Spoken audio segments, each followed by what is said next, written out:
If I was to list the worst takes on the war in Ukraine, Hassan realistically would not be in my top 5, right?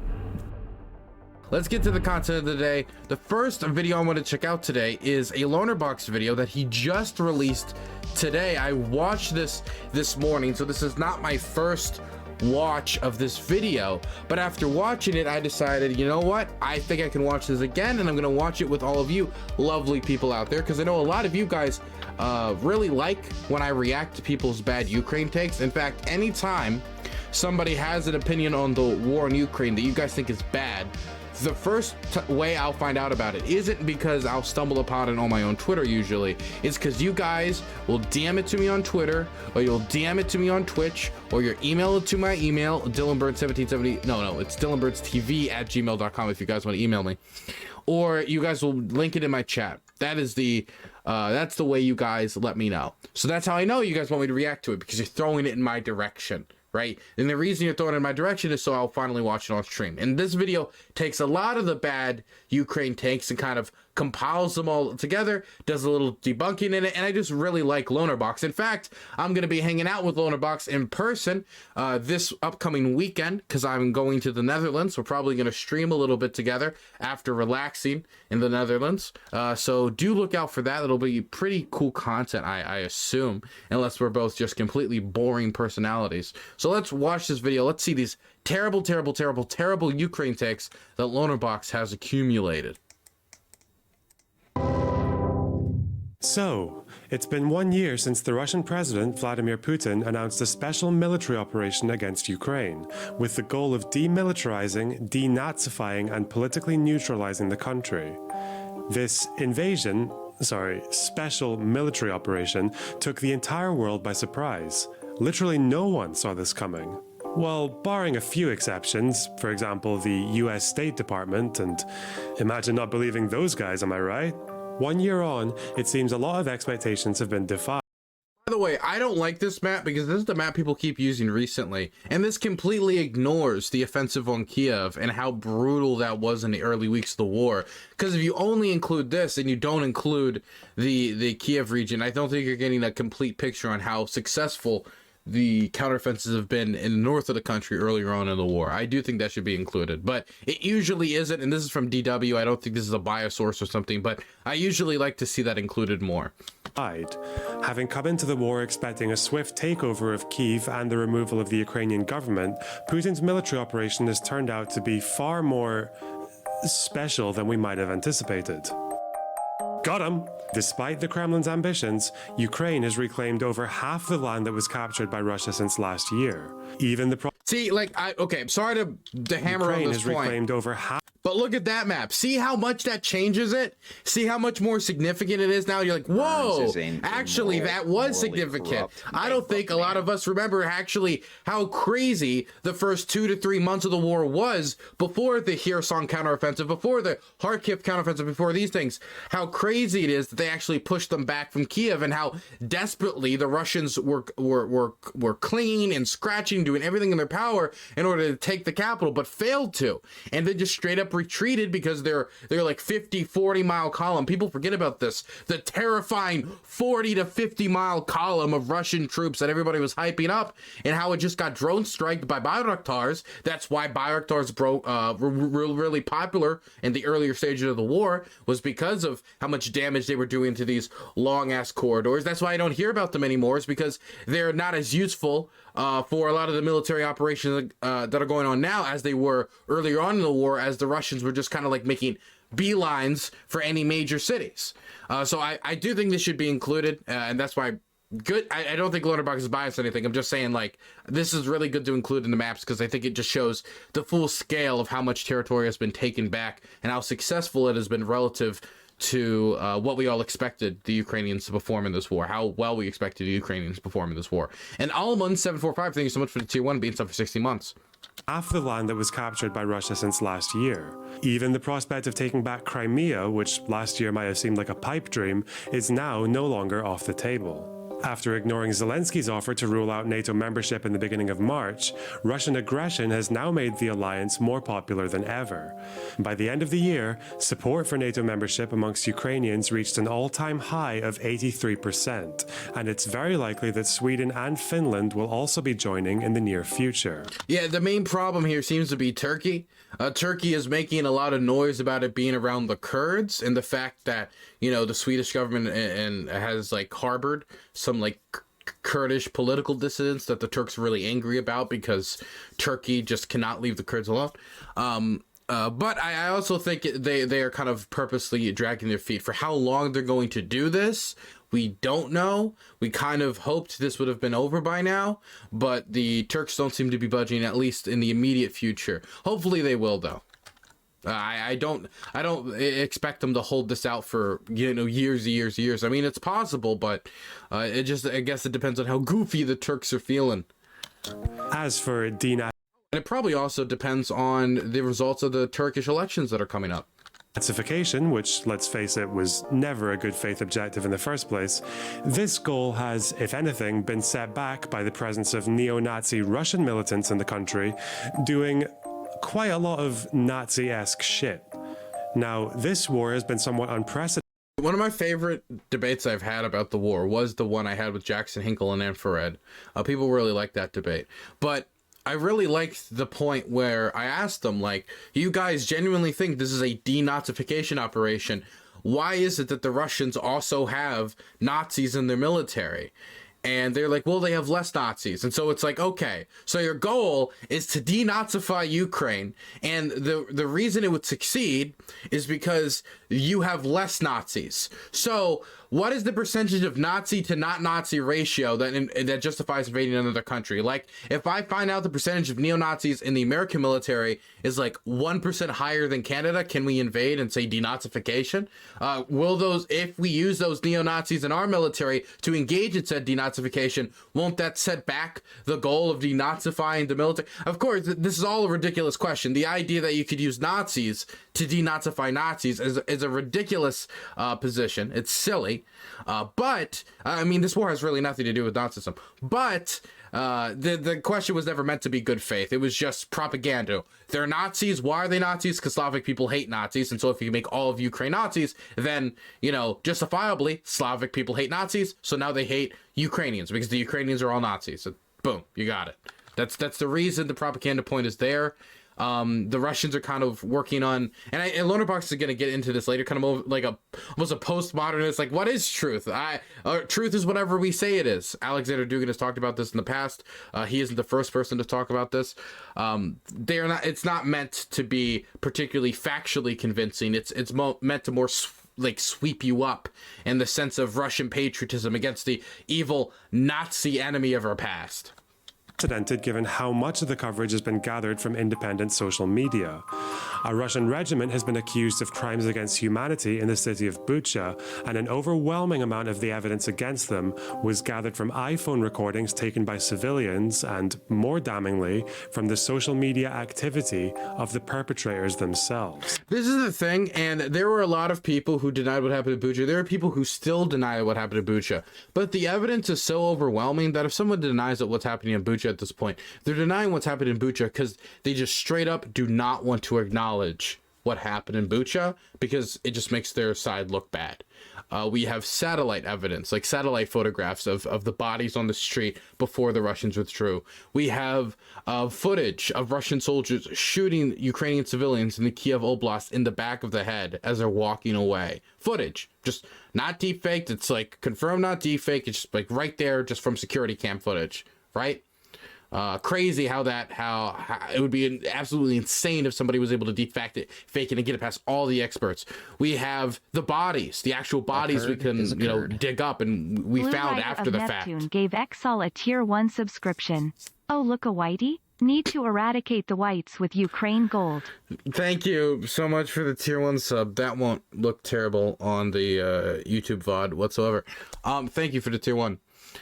There's just like so much overwhelming evidence. I mean, even like testimony of the soldiers who were calling home and had the phone conversations intercepted of them basically saying, yeah, we killed all those civilians because we were scared they were going to tell everybody else about where our location was. And once you start to put together all the pieces of exactly how these soldiers ended up in Bucha, it isn't too crazy to, imagine a Russian soldier doing what they were doing. I mean, think about it this way. First off, you're a Russian soldier who's been pumped full of a certain amount of propaganda. Not because you're some malicious, evil person, but that's just the type of TV that's available where you're from. That's just the type of TV that your babushka had on the living room television when you walked in the room. It's this type of stuff that the Russian military academy taught you. The Russian military academy. Maybe you're a Russian military officer. Maybe you read the book Foundations of Geopolitics that said that Russia should annex Ukraine, that they have a right to Ukrainian territory, that they should take it over. You can be propagandized in any number of ways. And so then you invade Ukraine. Now, you don't exactly possibly even 100% know you're invading Ukraine. You could have been told, according to some testimony, that it was a training operation. But eventually, somehow, you find out that you're in Ukraine and you're invading the country, either through a commander telling you, either through coming into contact and having some of your soldiers die and be like, oh my God, we're in our first battle. And eventually, you go through struggle after struggle after struggle. You find you're struggling with the fact that you can't have enough fuel, that like after 3-4 days that your fuel supplies ran out because it was a 3-day operation, and now you're on day 4, 5, 6, 7, 8, 9, 10, 11, 12, 13. You're finding out that you're running out of food, and so now you're looting from the locals, and now half of your battalion, possibly half your division, half of your unit has been wiped out, either through ambush tactics, Bayraktar strikes, artillery strikes, disorganization, bad command, any number of reasons. And now you're in the town of Bucha, and you've taken it. Half your unit's gone. You've gone through struggle after struggle. You've had to loot to get food. You've run out of fuel. And then you find these Ukrainians that you've captured. Now, if you look at the full spectrum of events that's happened, it is absolutely impossible to imagine that something like this could happen. A lot of the people that talk about Bucha from a conspiracy angle talk about it like, how could anyone imagine? How could anyone do this? This is insane. Like, it isn't that crazy when you think about it. It really isn't. You're low on fuel. You're low on food. You're probably confused to some degree. You've lost maybe half your unit, who knows how much, from ambushes. You're scared and pumped full of propaganda. Then you stumble upon some civilians, and you get scared that they're about to go tell the people who've already wiped out half your unit that you're there. So what do? And that's how you get stuff like the Bucha massacre. Not to say that it was all just self-preservation. I'm sure there was a lot of hatred that came into it. I talk about this all the time now, but there's this documentary from 1996 about the Russian invasion of Chechnya. And they show this footage of this journalist from St. Petersburg they captured after a battle. These Chechen rebels that were captured by the Russians, and they were beaten and they were bloodied and their faces were down in the mud, and it was obvious that they are not being treated with the highest standards is what the footage gets across. And the Russian soldier tells the journalist from St. Petersburg, like, I don't know if people will understand when I show you this footage. I'm scared to show you it. I'm going to show it to you because I trust you, but take this message with this footage. Imagine what it's like for somebody to murder your best friend, and then the murderer falls into your hands. That's what it's like when we capture these people. Obviously, this is very different because we're talking about civilians. We're talking about a perceived threat where a lot of time no threat existed. They're just viewing every Ukrainian as a potential enemy. But to give you the idea of the mindset that might lead some of the people that we see on our screen right now to do something like we talked about, not justifying it, just trying to paint a picture so you understand how this happened when people try to paint it like, oh, it's impossible, even though we have the bodies, we have the footage, we have the photographs, we have the satellite photographs, we have the intercepted audio, we have all the evidence and more. Of course, the downside of this relatively new phenomenon is that we now have to deal with an onslaught of unqualified dipshits spewing their 2 cents with no accountability besides that of a bunch of equally unqualified wallopers in the comment section. As the average social media user might say, the first casualty of war is the truth. before then following up with the most criminally insane take you've ever seen on Facebook.com. Now, there are a few things I wanted to do to mark the 1-year anniversary of the war. I have a couple of more serious videos that might take a little longer to finish, so in the meantime, I thought we could have a recap of some of the worst takes on the Russia-Ukraine war. So, let's begin with number 5, Hassan Piker. I mean, look, okay. If I was to list the worst takes on the war in Ukraine, Hassan realistically would not be in my top 5, right? I mean, there'd be many locations for people like Scott Ritter would obviously be near the top. Coach Red Pill would be there. Jimmy Dore would be there. Jackson Dinkler would be there. There's like a lot of people. I'd probably put on Solenyev, you know, if we're talking about Russian state media. But the thing is, all of these people they're kind of completely interchangeable. A lot of them, you know, if you have Jimmy Dore and Jackson Dinkle and you switch them out when talking about the war in Ukraine, you're not going to get much of a different opinion besides like Jackson Dinkle's going to be a lot more like, bomb the fucking Ukrainian. Like he's going to be a lot more like genocidally, like pro-war, right? So you're like near to this level of like, yeah, we need to erase the Ukrainian nation state. But a lot of them are interchangeable. And so Hassan, I think, makes up a different category. And so I think that's why he's being included, even though I wouldn't include him in my top 5. Probably even wouldn't include him in my top 10. Maybe my like top 100. My top 100 worst people to listen to talk about Ukraine. What a terrible, terrible idea for a list. But I do think he should have been included, not only because he makes up a different category and it's something different you can hit on, but Hassan was so comedically wrong about it. And he's also a lot more popular than somebody like, I don't know, like Jimmy Dore or definitely someone like Jackson Hinkle or Coach Red Pill, you know? So I think it's more important to hit on, even though they make up a totally different level of fool when we're talking about somebody like, Jackson Dinkler. So, just as a disclaimer, we don't dislike Hassan on this channel, but we have had a few issues with his takes on Ukraine. His obscene level of confidence that fears of a Russian invasion were overblown. Yeah, I would look like Tim Pool after that 49-state landslide if, you know, there was a active bombing currently happening on Kiev. His sketchy parroting of a Russian conspiracy. God, man, and it's like, he gives like the exact like example of what is just about to. You couldn't have a worse moment of just being completely and utterly wrong and so provably wrong on an issue. I remember him even saying it like, it's not a Tim Pool moment of being wrong.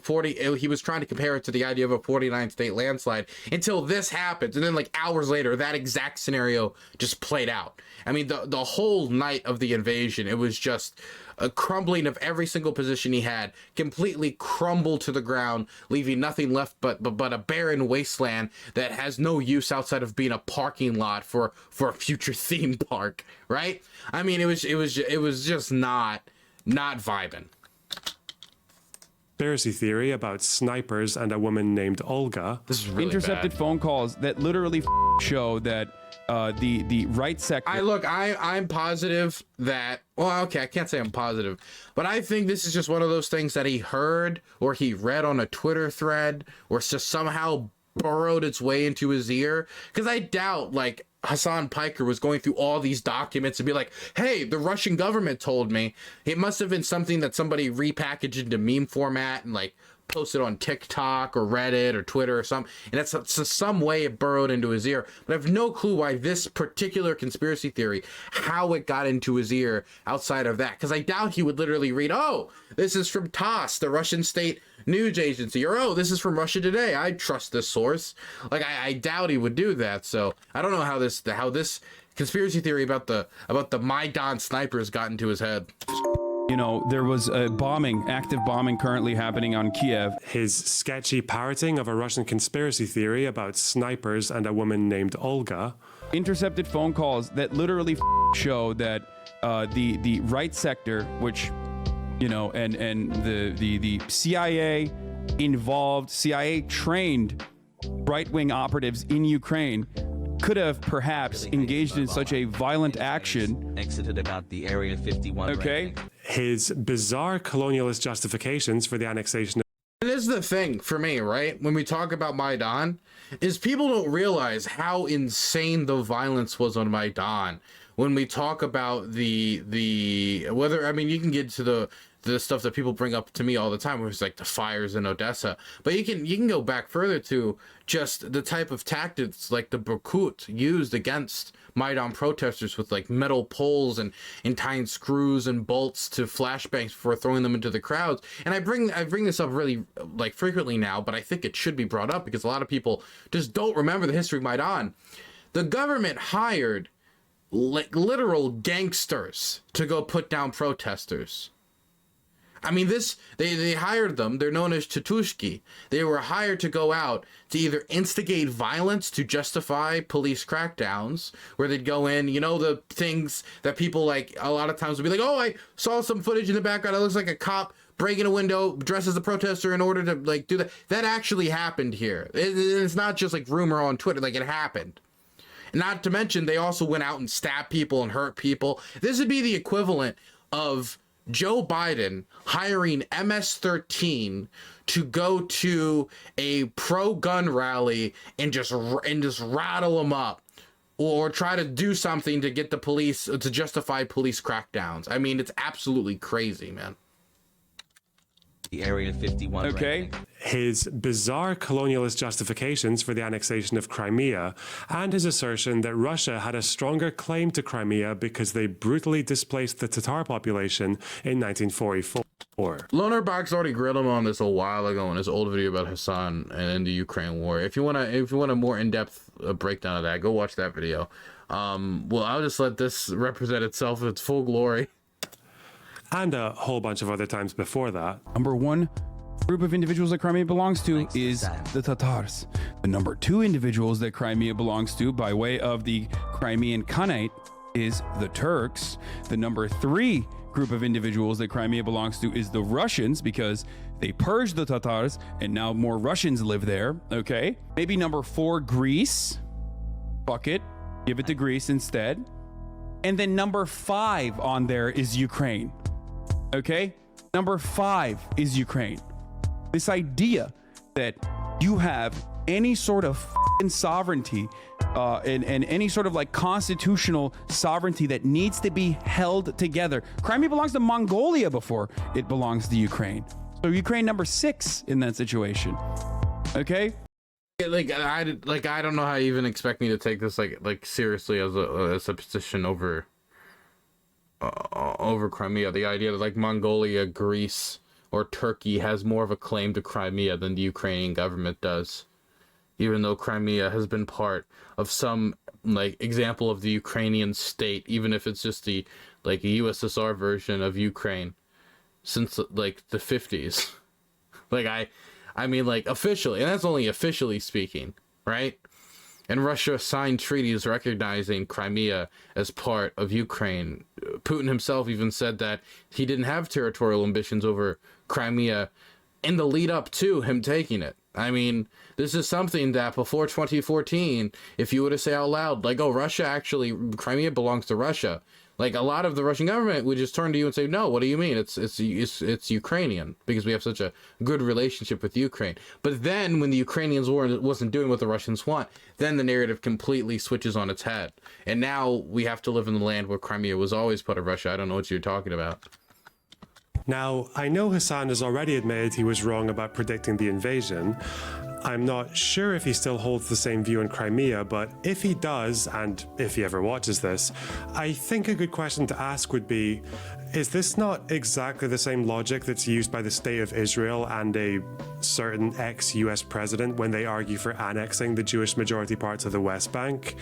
Because if Crimea is ever recognized as part of Russia, that does basically set the precedent that future colonial expansion is acceptable in places where it happened in the past.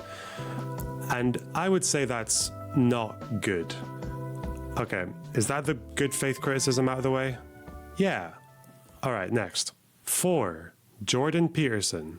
In the summer of last Dog, this video was garbage. This video was so garbage. I still don't know if I would include him in my even top 10 of worst takes. He's trying to cover the full spectrum. Jordan Peterson's a popular name. I understand why he's being included. This video was garbage in how he tried to connect the American culture war issues to the war in Ukraine. I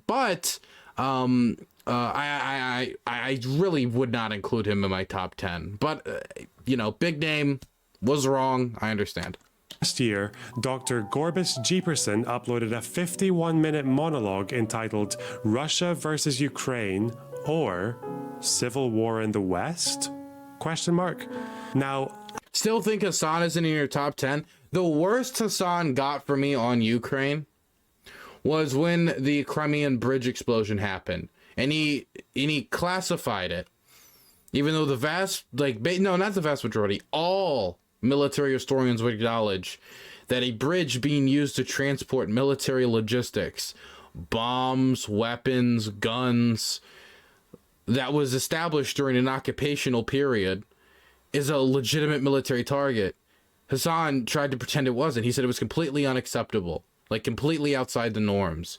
He acted as if it was like bombing a children's hospital, right? Got a tier like it was, and that I'll never be able to wrap my mind around outside of him just fence sitting to fence it to just like fence it to seem unbiased in a way, just to be able to be like, oh, Ukraine does bad, Russia does bad, even though the blowing up of that bridge was 100% like a morally legitimate target. And like just like historically legitimate target. I don't think there's any like IR theorist is going to say, oh yes, this bridge transporting military equipment isn't legitimate for strike. How would warfare even work if you can't attack your opponent's logistics? You would have to completely redo how warfare works. I mean, I don't know. It was really silly to me. It was extremely silly to me. Makuzia, thank you so much for the tier 4 sub. Makuzia, longtime supporter of the channel, longtime subber. I appreciate the tier 4 sub, and site chat, of course, because Makuzia is a top tier community member. I don't even know if there's a fair way to describe exactly what's happening here. The names of the timestamps don't really give any clues, although the subheading in the description does seem to imply that the Russian fire was fueled by a culture war in the West. So, would it be... Dog, dude, it was pretty crazy when Vladimir Putin was making his invading Ukraine speech, and like midway through he was like, I want to talk about the greatest catastrophe of the 21st century, the collapse of the Soviet Union. But first, I must say, they made Velma black? That's pretty crazy. Velma was always a white nerdy. Was white? No, that didn't happen. Putin made a speech about all the reasons he invaded. And outside of the random, we're invading Ukraine to save our kids from the gay, which definitely is a thing. That is part of it. And that's part of Russian propaganda, is to dehumanize Ukrainians by trying to attach them to homosexuality and transness. Same thing with the West. Right, they'll try to talk about all the time, oh, the West, they want to molest kids and everything because they're accepting of the gays, and the really horrible stuff. But it isn't a primary motivating factor of the invasion, the same way any dehumanizing propaganda about the opposition during any of the previous world wars isn't a primary motivating factor. It's a factor, but Jordan Peterson gave it so much weight to the point that it really started to sound like Gamergate was deeply tied to the Russian soldiers marching towards Kiev, and it just came off as silly, very silly, and people mocked him for good reason about it. Be very bad faith of me if I just assumed he spends most of this video complaining about Idpol culture war issues and somehow trying to connect that to Russian aggression in Ukraine, but that is kind of what he does. And I say kind of because this entire script might as well have been produced by an AI bot. For example, here are some of the most replayed sections. And the advantage of her minority status is a genuine and defensible mark. Okay, sorry to stop this for a second, but can I just say, out of all of the new YouTube features that have been added over the last 3-4 years, most of them, in my opinion, are worthless. Just stuff that has been not helpful to my viewing experience at all. the number one most helpful feature they have added is the fact that you can see the areas that are most replayed. So if you're looking for something in a video, like let's say jump scare, yada yada, like you can know where it is immediately by opening a video and checking it out. And I think that's super useful. And so the fact that he can do stuff like this also is pretty useful. Replayed sections. And the advantage of her minority status is a genuine and defensible mark in her favor, given the historical context. Now, I take the people who It's a Supreme Court nomination. When Miss Jackson was nominated to the Supreme Court. Again, video about Ukraine. told me this seriously, and I backed off. Dude, I'm sure there were Russian soldiers who, like, they opened up their little, they took out their little necklace with the little gold heart, and then they opened it up and they looked at their blonde-haired wife with big bosoms and like 2 children in their arms. One of them like reaching out their hand towards the camera as if to say, Papa, please come home to your beautiful children and beautiful wife. And he closes it and he says, Niet. Miss Jackson was nominated to the Supreme Court. Slava Russia, we must stop it. And he charges over the hills of Bakhmut before being blown to smithereens in the name of stopping Miss Jackson's nomination. It's just silly. Like, why is this even being discussed in a video about Ukraine? I still think it was utterly foolish and pandering of the worst and most unforgivable sort to announce the necessity of a black woman first. In The Brothers Karamazov, Dostoevsky asks, is everything permitted now that God is dead? In The Devils, also known as The Possessed, he asks, what forms might belief take, and to what end, when the strictures of traditional belief are burst asunder? What dread demons might take the place of the displaced Yahweh? It is not only the Russians who object to the nightmare of compassionate authoritarianism that increasingly possesses the West. All the Eastern European countries whose populations groaned under the Stalinist burden are watching the resurgence of these demented ideas among their erstwhile enlightened allies with stunned disbelief. Is it weird that I think it just shows how terminally online I am? When I hear like a conservative like say something bad about Stalin, I almost feel like a weird sense of relief, because there's such a weird niche area of the internet that like likes the far right but also likes Stalin, and this definitely is true in like Russian nationalist circles, and it just spread into some parts of the American far right just through cultural overlap online through the war in Ukraine, as you're seeing a lot of American racists starting to use slurs towards Ukrainians, like Russian slurs towards Ukrainians. And I don't know why that's like almost like yes, you don't like Stalin, right? Like that's almost like a relief now. I think I don't think it's an indicator of any like big major like mainstream political changes. Like conservatives are pro Stalin now. I'm so super uber online with a lot of the political discussions sometimes that it has rotted my brain and what my brain sees as the normal political spectrum. Romanians, Estonians, Hungarians, Albanians, all those countries kowtow to the resentful, faux moralistic, opportunistic, anarchic narcissists of the radical left. Okay, I'm sorry. Is he aware that most of the countries he's talking about have willingly opted to lean towards Europe rather than Russia? Did he really say Russia was the one rejecting authoritarianism? But buried in this pseudo-intellectual word salad, he left us with a piece of gold. And all protestations to the contrary. None of us give a damn about Ukraine, and never have. Remember the Holodomor? Do you even know what it was? Do you even know what it was? Dude, okay, look, I am not the person to criticize anybody for calling it the Hubbabaloo or the Hula Dulu or the whatever instead of the Holodomor, right? Because I am terrible with pronouncing names and pronouncing everything. But if I was like, oh, you guys don't know about the war in Afghanistan? Really? Well, you don't really care about the war in Afghanistan, huh? Do Do you even know about the Lalaban? Right? At that point, you have all permission in the world to laugh in my face, because I'm acting mightier than thou, while also acting a fool. If I was just like spitting off like a million points at once and it's a slip of the tongue, it's one thing, right? Happens all the time.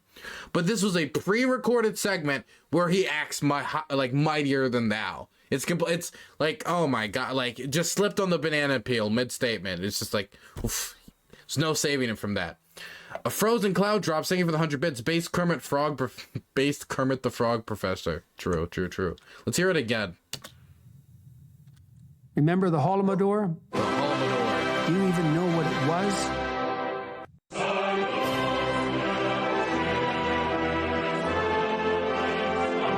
Remember, okay? Remember forever. 9/10. Exactly, Escall. 9/10. September 10th. Never forget.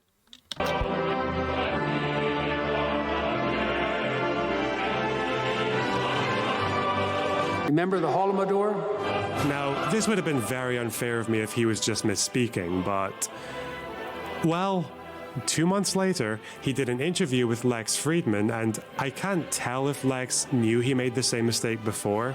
It looks like he's trying to bait him into saying it, but all the same, he did it again. Let me ask you about the famine of the 30s. Yeah. Do you think... Ukraine? In the Ukraine. Oh, yeah. Fun. Similar, a lot of the things you mentioned in the last few sentences kind of echo to that part of human history. The Holodomor. Do you... No one knows about. Well... Sorry. It's just like Lex's family's from this part of the world, so I mean, like his background. Oh god, there's like so many pieces coming together here that makes this just such a scrumptious little treat to watch. Oh my goodness. Few sentences kind of echo to that part of human history. The Holodomor. Do you... No one knows about. No one. Well... That knowing look. Sorry, I feel like if you're going to smugly talk about how everyone else is ignorant about the history... I already admit it to being pre-watched, so I can't... It's like impossible for me to be like, haha, I agreed first, because no, I pre-watched. You should probably get the fucking name right.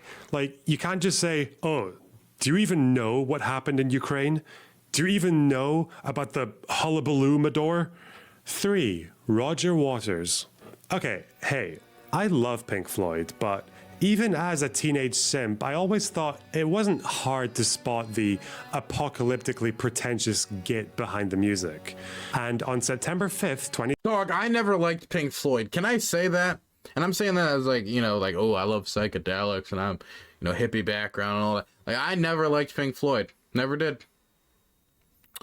I never did. I never, it just wasn't my type of music. Like, I put it on and be like, oh, this is cool. Then I'd switch it. Never finish an album, you know?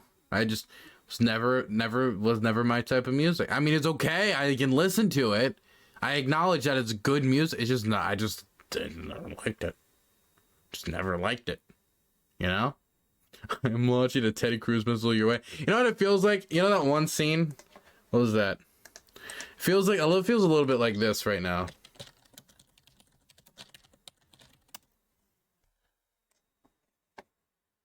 There's one more secret I feel I have to share with you. I did not care for The Godfather. What? Did not care for The Godfather. How can you even say that, Dad? Didn't like it. Peter, it's so good. It's like the perfect movie. This is what everyone always says. Whenever they say, Robert De Niro, Al Pacino. I mean, you never see Robert Duvall. Okay, sorry. God, I hate that my brain even knows that. Okay, let's continue. Apocalyptically pretentious git behind the music. And on September 5th, 2022, Waters published an open letter on his website addressed to the First Lady of Ukraine, Olena Zelenska, where he quoted his own lyrics to her, insisted that his heart bleeds for her and all the Ukrainian and Russian families devastated by the war, and then followed up with, BBC.com quotes you as saying that if support for Ukraine is strong, the crisis will be shorter. I guess that might depend on what you mean by support for Ukraine. If by support for Ukraine you mean the West continuing to supply arms to the Kiev government's armies, I fear you may be tragically mistaken.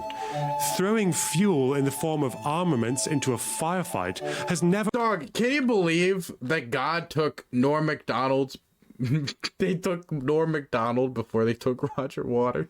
Is that a very mean thing to say? That I'm angry that God took Norm Macdonald first before this guy? Maybe it's because I never, again, music never clicked with me, but oof, the universe is a cruel joke. Throwing fuel in the form of armaments into a firefight has never worked to shorten a war in the past, and it won't work now.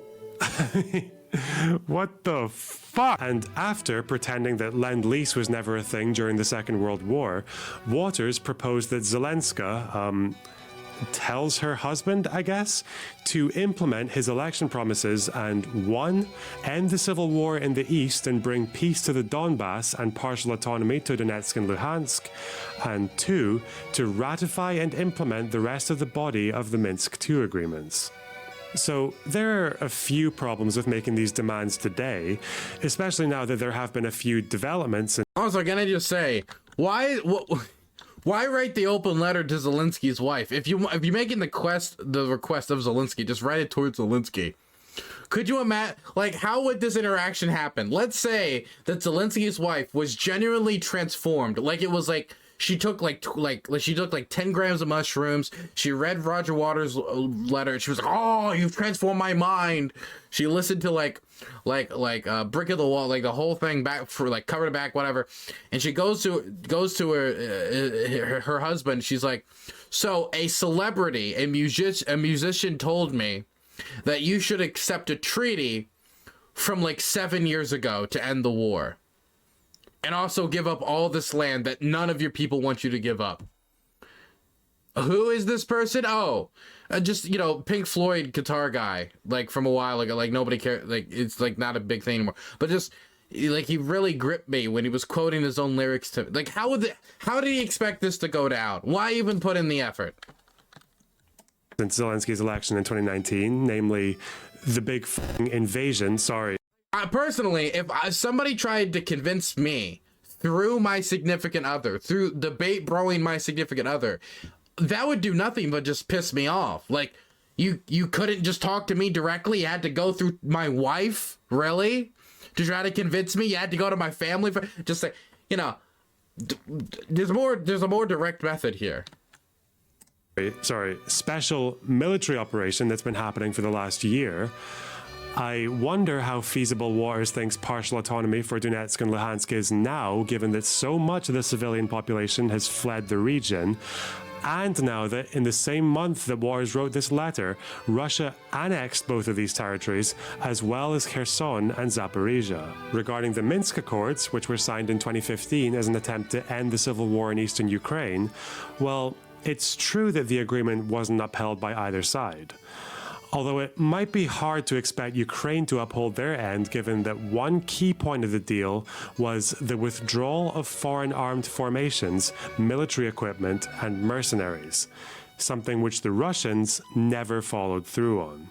In fact, Putin didn't even admit that there were Russian troops in the Donbass until over a year later. And it's not exactly like he's known. There's people who still deny this. There's people who still deny this to this day, man. For upholding peace agreements. The Budapest Memorandum in 1994 was an agreement to respect the borders and sovereignty of 3 ex-Soviet countries in exchange for them giving up their nuclear weapons. And Russia has been violating that agreement with regards to Ukraine since 2014. So maybe Roger should have written a letter to Putin instead. Oh, he did. Okay, well, let's see what we have here. Would you like to see an end to this war? If you were to reply and say, yes, please, that would immediately make things a lot easier. If you were to come out and say, also, the Russian Federation... Like, what would be the equivalent of this during World War II? Like, I'm trying to think of some, like, equivalent from back then. Who was, like, some big celebrities of the time that could have done something equivalent of this? To, like, write a letter to, like, the wife of Winston Churchill. And, like, then a letter to big, you know, Adolf. By the way, why is the letter when it's over to Ukraine, it's to Zelensky's wife. But then when the letter is to Russia, it's to Putin and not Putin's wife. What changed? Like, yeah, wait, Elvis? No, Elvis was after World War II. Charlie Chaplin? Yeah, it would be Charlie Chaplin. Could you imagine Charlie Chaplin writing letters to Adolf Hitler and the wife of Winston Churchill? My goodness. Frank Sinatra, yeah. Has no further territorial interest beyond the security of the... Dude, if it was Frank Sinatra, that'd be some raunchy letters, man. Russian-speaking populations of the Crimea, Donetsk. Oh yeah, Gandhi wrote to Hitler asking for peace. Okay, and I mean that's a more serious political figure than like Roger Waters, right? And how did that work? Did it work? It didn't. And Luhansk, that would help too. I should say, the fact that he wrote this at the same time that Russia was planning to annex 2 of these territories, plus the other 2 in the southeast, is fucking insane. Anyway, let's carry on. I say this because I know some people who think you want to overrun the whole of Europe, starting with Poland and the rest of the Baltic states. If you do, fuck you. And we might as well all stop playing the desperately dangerous game of nuclear chicken that the hawks on both sides of the Atlantic seem too comfortable with, and have at it. Yup. Dude, I love Roger Waters' existence. It's either, hey, like we might as well have World War III right now, or we need to give the Russians like half of their demands after their invasion of Ukraine. We need to at least fulfill half of them, you know? We just gotta like cut up Ukraine as if it's Africa because we don't want to make the Russians angry. There's no like that's the only 2 positions. Like you can have a reality where Russia is like aiming to break up NATO, which that is their aim. That is their aim. They want to break up NATO and then reassert dominance over the former Soviet states of Europe.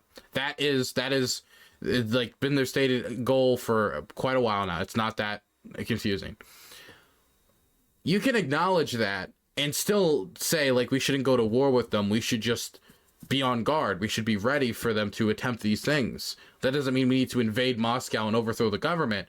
You can acknowledge something is a threat and also say we don't need to expend millions upon millions of lives to neutralize that threat right now if we can contain it. The problem is, it feels like a lot of people would rather not even contain it as it's trying to actively invade and conquer other countries. Just blow each other and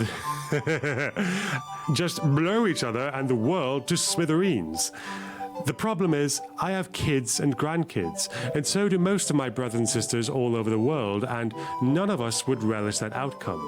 So please, Mr. Putin, indulge me and make us that assurance. All right, back to the table. Fucking... Bro, shut the fuck up. 2. Jackson Hinkle. Jackson Hinkle, seen here looking like a Fox News host, but done in Lego, is, Okay, where do you start with this guy? Well, in his own words, he is the most censored man on YouTube. But despite being so censored, he did manage to bag a Serena Shim Award for uncompromised integrity in journalism. I am like 50% of the people I know that know this is because I won't stop moaning about this and bitching about it like a dimwit. But I'm happy that it's caught on, this little tidbit about Jackson Hinkle. Managed to bag a Serena. The last time I tried to talk to him about this, it ended with him getting so frustrated that he went after my mother's heroin addiction. So it seems to be a sensitive issue.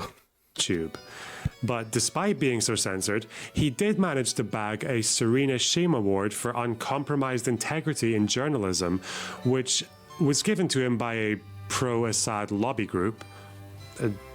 Just ignore that last part. He is a full-blown supporter of the Putin regime and of the Russian invasion. Why?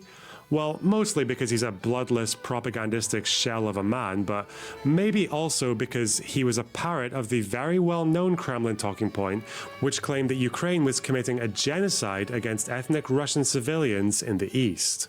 A month after the war started, Gibson Dinkel claimed that the Russian military operation was in fact a defensive war because Ukraine had been slaughtering thousands of ethnic Russians in the Donbass and was on the verge of launching a full-scale invasion. I've said this like a million times over, and I think I think this might be something that Lonerbox got through osmosis through me.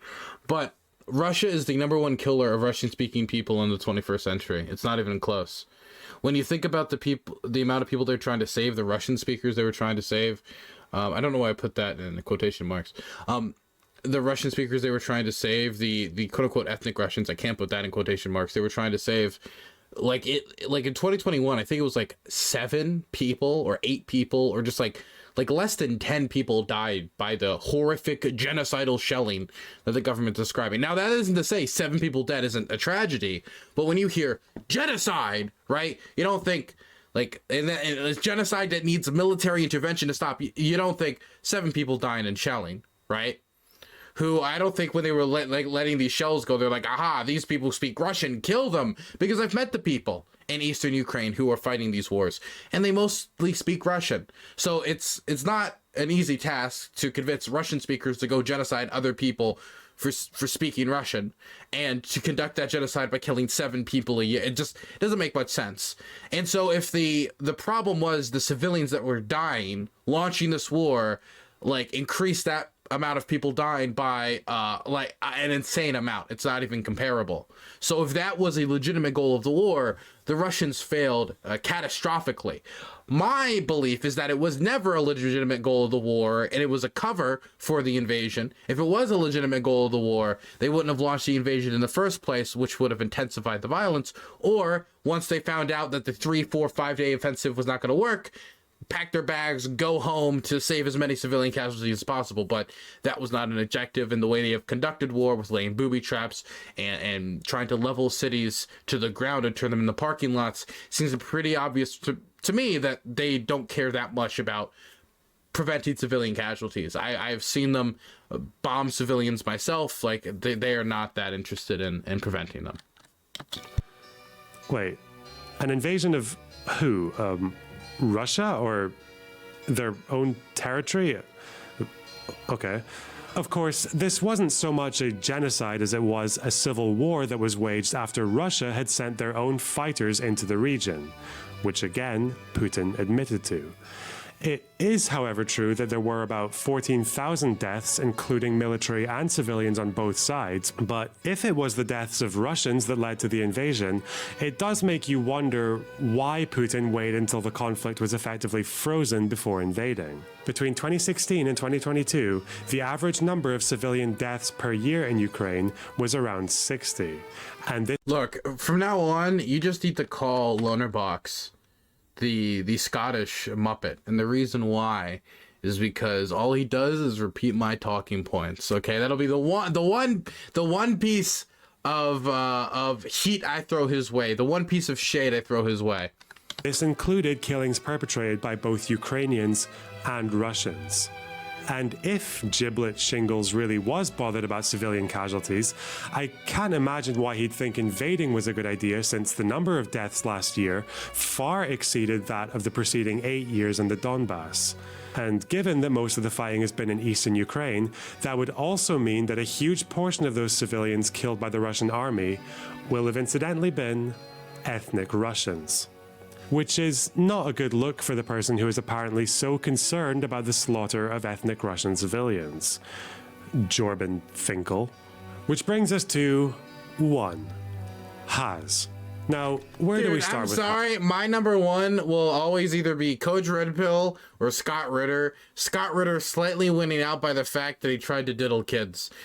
Which is not usually something that helps people in most contests traditionally. But when it comes to who's the worst voice on the war in Ukraine, it does actually help Scott Ritter quite a bit. Haz, aka Infrared, aka the Moscow Menace, is a MAGA communist, never mind, known for his passionate outbursts.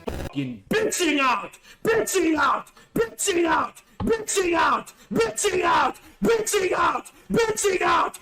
I have never talked to Infrared with it not ending somewhat like this. Bitching out! Bitching out! Bitching out! His revolutionary debate tactics. The last time I talked to him, I think actually was that Jackson Hinkle Infrared debate, and it ended with him accusing me of working for the CIA or the FBA, of the FBI or something. And I was trying to like clear, okay, so exactly what's your evidence for this? Like, what do you have? And he's like, oh, I have my cards laid out. I'm not going to tell you all the cards I have. I was like, what cards? Like, you made an accusation. Could you please substantiate it with evidence? And it was like, no, I'm going to save this. I'm going to save it in my back pocket. Don't worry about it. Haha. It's like, okay, whatever. You do realize you didn't demonstrate you want me to answer that question. I'm going to keep asking. You didn't demonstrate what you're going to keep doing it. Are you trying to make me? You didn't demonstrate I'm trying. Because it's not working. You didn't demonstrate it's not working. Okay, you haven't demonstrated anything. This is because Infrared doesn't like it when people ask for evidence, and so he'll mold about it and meme about it because he doesn't like to present evidence for anything he says, because most of the things he says are made up fantasy nonsense. You haven't demonstrated I haven't demonstrated anything. And his extremely dubious assertions about the war in Ukraine. Take, for example, the Ukrainian BioLabs theory. Dude, I really wish... Oh, dude, I think I might have actually brought this up with Lonerbox, because Lonerbox did ask me questions before working on this video. Just a few. This is one of my favorite conspiracy theories about the war in Ukraine, and Infrared's version was my favorite version of the conspiracy theory, and I confronted him on it during our debate, and I don't know if people can go back and watch it. Oh my god, actually, you know what? I'll let this play and I'll see if I can find it. Now, this story, if you don't remember it, is a very good example of how there can be different interpretations of an issue that vary depending on how zany you're feeling. The truthful version of the story is unfortunately the most boring one. That in Ukraine there are a bunch of mostly ex-Soviet biolabs working with dangerous pathogens, where the Ukrainians have been openly carrying out cooperative research with the United States since 2005. The Kremlin version of this story is that the research being carried out in these labs, for example, this publicly accessible study on ectoparasites of bats, is actually an alarming security concern that might be related to terrorism. Something which is yet to be proven 1 year into the war, but we'll come back to that. And the Has version of the story is, well... The Ukrainian government was literally hosting U.S. bioterrorism and U.S. biological warfare laboratories on its fucking soil. And you're telling me that the Ukrainian government was not anti-Russian? Pepe Escobar would probably come on your show. You're telling me they're not anti-Russian? They're connecting Russian DNA on Ukrainian soil for developing bioweapons, and the Ukrainian government was hosting this. The Ukrainian government hated Russians so fucking much that they were developing biological weapons that would specifically target Russian DNA. Now, it's... Again, just such a baseless claim. And here it is. I think I was maybe able to find it. I just did like a search for DNA. Here it is. Government was working with the American... Yeah, and then I asked him about this. For a second, can we talk about the claim you made that the Ukrainian government was working with the American government to make bioweapons that would target Russian DNA? There have been reports that the biolabs that are operating within Ukraine... Already see how he's reeled it in. Now, it's no longer that happened, which was the original assertion. Now it's, there have been reports, right? There have been reports that say a lot of things, right? But you said that it was true, and then you were acting in shock in reaction to it. But now it's, there have been reports, okay? Okay. Government to make bioweapons that would target Russian DNA. There have been reports that the biolabs that are operating within Ukraine, that the Ukrainian government is allegedly solely operating, were indeed this is an allegation by the Russian embassy, and I'm going to appeal. You have any evidence? I'm going to appeal to the experts at the Russian embassy. So you have okay. I'm going to appeal to the scholars on military threats, the military apparatus of the Russian Foreign Ministry. I'm going to appeal to the scholars of the Russian military, who I trust them. I'm not an expert in the intel that all they have. And which all that scientist kind of stuff. has backed that up? Any scientist? Those are Russian military foreign relations experts, and they know what's going on. They have the intel. It's the GRU. I don't know what intel. Which ones? Which ones? Which legal scholars? So he doesn't want to answer it. It's literally, the Russians said this, therefore it's true. He doesn't talk about it anymore, and the reason nobody talks about this conspiracy theory anymore is because the Russians invaded Ukraine and they found nothing. Like nothing, no hard evidence, nothing. And you would think after invading and take over so much territory, if there was these bio facilities everywhere, they'd find something, but there was nothing to find. It was just something to throw out the wall, right? It was just another thing to scare people. I mean, you know, we all saw how weapons of mass destruction scared people into invading Iraq. Now, of course, there was a chemical weapons program in Iraq like that, but when we talk about weapons of mass destruction, we remember Dick Cheney saying something along the lines of, we don't want the smoking gun to be a mushroom cloud. So everybody panicked, then everybody invaded Iraq, right? We invaded Iraq because we were scared of that mushroom cloud. Then we found out that, you know, actually that might have been a little exaggerated. We didn't exactly have enough evidence for that. And now we move it over here, and this isn't even a program that's ever existed. At least when we talk about Iraq, there was a nuclear weapons program at one point. There is a form of weapons of mass destruction. When we talk about chemical weapons, not the ones that we were all led to believe. When we're talking about this, it's just made up Russian, like Ukrainian bioweapons created with the United States in order to target Russian DNA. I don't know how that would work, considering how many people in Ukraine would have quote unquote Russian DNA. How you exactly tell the difference between a Russian DNA and a Ukrainian DNA, I have no clue. Right? Definitely when you have so many different families, like, you know, coming up and making kids together and, you know, like crossing over in families, there's a lot of ties over that border. Like, I don't know exactly how that would work. I don't think anybody knows how that would work, because it wouldn't work. But the laws of physics and biology, that has never stopped Russian propagandists, has it? It's difficult to stay too angry at Haz in particular. He was one of several streamers who was banned from Twitch for spreading Russian propaganda, and his career does seem to have been fairly stagnant ever since. But it does point to something a bit more sinister about the Russian media machine. It's questionable whether Kremlin propaganda is really even supposed to convince anyone. Most of the time it looks like they're barely even trying. I mean, what the f is this?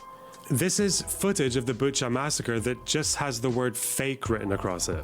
Dude, I remember this. They had no clue what to do because this footage was getting through the censors, so they just said it's fake. It's just fake. It's fake. You can tell because we put the word fake on.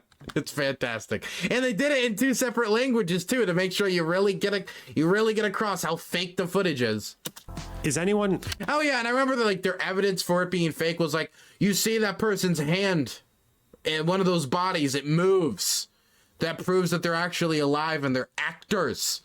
And then when you like clear up the footage, it's actually just a raindrop coming down the winds, the window of the car. I mean, it was never really high effort on the side of the Kremlin, was it? Really falling for this? Well, maybe, but that isn't necessarily the point. One of the theories of Russian media is that they operate around a kind of postmodernist relativism. The perspective they want people... And I mean, you can kind of see this in the conversation with like Jackson and Infrared, is like they operate on a level kind of similar to that, where Jackson is, not Jackson, but Infrared was just saying straight up, the Russians said it, therefore I believe it. I don't need to check with scientists. I don't need to know the names of the people who made the allegation. I said it as truth before. Now I'm saying I read a report about it, therefore I trust it because it's the Russians. Like, it's just, we are accepting this as our truth because we want it to be our truth. There can be different versions of the truth, and this is my version. That's what it really feels like, which, like, Leonard's about to talk about. To hold is that all media outlets lie. All of it is bullshit, and because of that, there is no absolute truth. We have our reality, and they have theirs. Well, everything is relative, and we in Russia, we could use postmodernity in order to explain to the West that if any truth is relative, so we have our special Russian truth that you need to accept. Now, usually I would say, like, Alexander Dugin, I don't know exactly how influential he is, or I mean, like, his book's The Foundation of Geopolitics, which talks about trying to start like race war in the United States and conquering Ukraine, conquering Estonia, Latvia, Lithuania, Poland, all the post-Soviet sphere, and a bunch of other stuff. But when we talk, like, usually I would question exactly how much influence he has, because he has influence in the Russian media space, for sure. Now, I don't know how much influence he has on the Russian government, but when it comes to Infrared held like a full like Virgil like not what's it called, Virgil? I think it's called a Virgil. Like a few almost like funeral type of like plain sad music, and like Daria Dugina, who is Alexander Dugin's daughter, died, and like had a whole like vigil, not Virgil, had a whole vigil for her, like on his stream, like a full like sad, like, oh, this is a terrible tragedy that has befallen our great warrior Daria Dugina. Like he has openly talked about like reading Alexander Dugin's books, being a follower of his stuff. So I don't think it is really that hard to believe that he also takes the idea like, yeah, I'm going to make my own version of the truth. This is the version of the truth that makes me feel the most comfy, therefore I believe it. Accept as something that maybe is not your truth. Even if it's not true. But if the truth is relative. So the point of media material like this is not so much to change minds, but to sow doubt. And anything Russia is accused of doing, they can accuse someone else of doing the same thing. If they can't have a monopoly on truth and power, neither can anyone else. If you affirm that the West says the truth and Russia says lie, I would respond, Russia says truth, that this truth is absolute truth, and the West says lie. Okay, so we're playing a chess game. If I say to you, Western journalists are often biased and mistaken, but they try to tell the truth, whereas Russian TV has gone through the other side. No. And if you say that, and they're not even trying to tell the truth. If you say that Western TV is sometimes biased, sometimes not, I would say Russian TV is sometimes biased, sometimes not. If you say we are sometimes not biased, but you are always biased, I would say exactly, you are sometimes biased, we are sometimes we're always not biased. Exactly equal. Absolutely, and that is multipolarity. Right. Of course, what's incredibly sad is that Russian figureheads can be strangely transparent about this, but there is somehow no shortage of people who are willing to eat it up anyway. This story about the BioLabs was brought up fairly early in the war. Now that the Russian army has been in Ukraine for a year and no biochemical attacks have taken place, that story about the labs seems to have fallen off the face of the earth. And it was always going to, because it was obviously bullshit. But I don't think people should forget just how many people bought into it. Glenn Greenwald pushed this story. Russell Brand pushed it. Yep. Tucker Carlson, Charlie Kirk, Michael Knowles, Tim Pool all pushed it. Ben Shapiro apparently refuted it. Giga Chad. Of course, there won't be any retractions from any of these wankers. They'll jump on to the next collection of batshit conspiracy theories. So, okay, so let's go through the show. The Rubin Report, so Dave Rubin put it out there. Michael Savage, he put it out there. Glenn Beck, really? That surprises me. Gorka also somewhat surprises me, but not too much. Tim Pool, Daniel Horowitz, I don't know who that is. Michael Knowles, we already talked about that. Jack Posobiec, not a surprise at all. I'm pretty sure, wasn't Jack Posobiec at one point like a QAnon? I would need to go back and double check. Dan Bonagino, that's a big Fox News type guy. Big, tough on policing type man. Charlie Kirk and Steve Bannon, no surprise. Okay, got you. Only person who pushed back against it was Ben Shapiro. Wow, big surprise. And quietly move on when it turns out they don't I gotta give Ben Shapiro credit. Congratulations, man. Have a leg to stand on, but if you can remind people about it every now and then, surely that doesn't hurt. If you like this video, you can, what can you... So that was a great video. I really like Lonerbox's content. I'm excited to go hang out with him in a few days and just chill and vibe in the Netherlands and just trip with him and have a great time. I think this is a great video. I really like his content on Ukraine so far about the war, covering the war. I think it's been pretty good. And I hope you guys go sub to him and go support him. This is a great video. And I think he did a good job here. Anyway, that's enough of that.